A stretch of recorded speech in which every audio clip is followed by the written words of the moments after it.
প্রতিটা মেয়েরই কিন্তু একটা স্বপ্ন থাকে, তার ভালোবাসার মানুষ তাকে কিছু গিফট করুক, তাকে কিছু পাঠাক। এটা কিন্তু একটা সারপ্রাইজ যেটা পাঠিয়েছে আমার ভালোবাসার মানুষ আমার জন্য। আর এটার মধ্যে কি কি আছে সবই আনপ্যাকিং করে আপনাদেরকে দেখাবো। একটা কথা বলে রাখি, ভালোবাসার মানুষ যদি 2 টাকা দিয়েও আপনাকে কিছু দিয়ে থাকে তবু কিন্তু সেটা মনের মধ্যে অনেক জায়গা করে নেয়, কারণ এটা এমন একটা গিফট যেটা পাওয়ার আকাঙ্ক্ষা সকল মেয়েরই থাকে। আমি কিন্তু অনেক লাকি যে আমার ভালোবাসার মানুষ চট্টগ্রাম থেকে আমাকে এই গিফটটি পাঠিয়েছে। আর এটা কিন্তু আপনাদের সামনেই আনপ্যাকেজিং করব। আপনারা কিন্তু পুরো ভিডিওটা দেখবেন।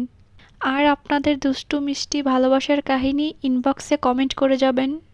একটা কথা কি জানেন, কেউ যদি কাউকে পরিপূর্ণ ভালোবাসা দিয়ে থাকে সেটা কিন্তু কামব্যাক হয়ে আবার ফিরে আসে। ইগনোর অবহেলা দিয়ে কিন্তু কখনো ভালোবাসা জয় করা যায় না। তাহলে দেখুন আমার ভালোবাসার মানুষ কি পাঠিয়েছে। তো এখানে দেখতে পাচ্ছেন কিছু জামা কাপড় আছে, তারপর কিছু কসমেটিক পাঠিয়েছে, 2টা ঘড়ি পাঠিয়েছে, একটা রেড কালার একটা ব্লু কালার। অনেক সুন্দর কিন্তু লাইটিংও আছে। আমার কিন্তু অনেক ভালো লাগছে যে আমার ভালোবাসার মানুষ এত কিছু পাঠিয়েছে। এখানে দেখতে পাচ্ছেন একটা ফেস ওয়াশ, একটা সাথে দেখতে পাচ্ছি একটা হেয়ার অয়েল।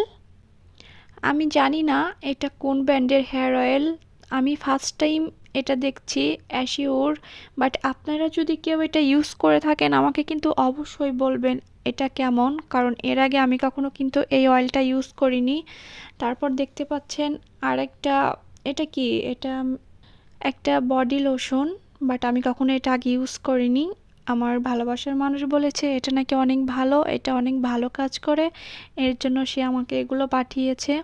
তারপর দেখতে পাচ্ছেন একটা হোয়াইটেনিং ফেস ওয়াশ, এটা আমি একটা ইউজ করেছি মোটামুটি ভালো। আর একটা হচ্ছে ডেইলি কেয়ার শ্যাম্পু, এটাও কিন্তু আমি আগে কখনো ইউজ করিনি, জানি না এটা কেমন।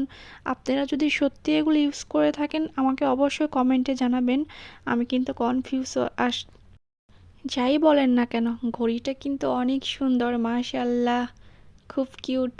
তবে গিফটগুলো কিন্তু আমার অনেক পছন্দ হয়েছে, কারণ মেয়েরা আর কিছুতে খুশি না থাকলেও রূপচর্চা নিয়ে কিন্তু অনেক কেয়ারিং। আর যদি ভালোবাসার মানুষের কাছ থেকে এমন একটি গিফট আসে তাহলে না কতই ভালো লাগে।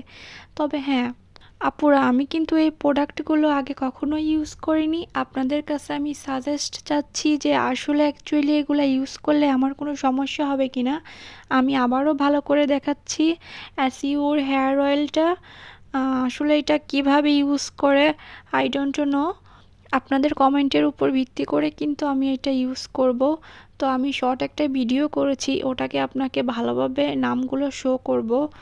যে সমস্ত আপুরা যদি এটা নিয়ে থাকেন অবশ্যই আমাকে রিভিউ দিবেন যে এগুলো কেমন কাজ করবে হেয়ার বা ফেসের জন্য। বেসিক্যালি স্কিন কেয়ারটা আমি হেয়ার কম করি, কিন্তু ইদানিং আমার অনেক চুল পড়ছে, জানি না এটা নেওয়া ঠিক হবে কি না, বা এটা নাকি অনেক ভালো। অবশ্যই এটা নিয়ে আমি রিভিউ দেব, যদি ভালো হয় অবশ্যই আপনাদেরকে আমি সাজেস্ট করব যে আপনারা এগুলো ইউজ করতে পারেন। আর যদি ভালো না হয় অবশ্য আমি সেটারও রিভিউ দেব, যেগুলো ইউজ করে আমার বেনিফিটটা কি হয়েছে। আসলে শুরু থেকেই কিন্তু একটা জিনিসের বলা যায় না যে এটা ভালো হবে না খারাপ হবে, কারণ ভালো খারাপ মিলেই সব কিছু।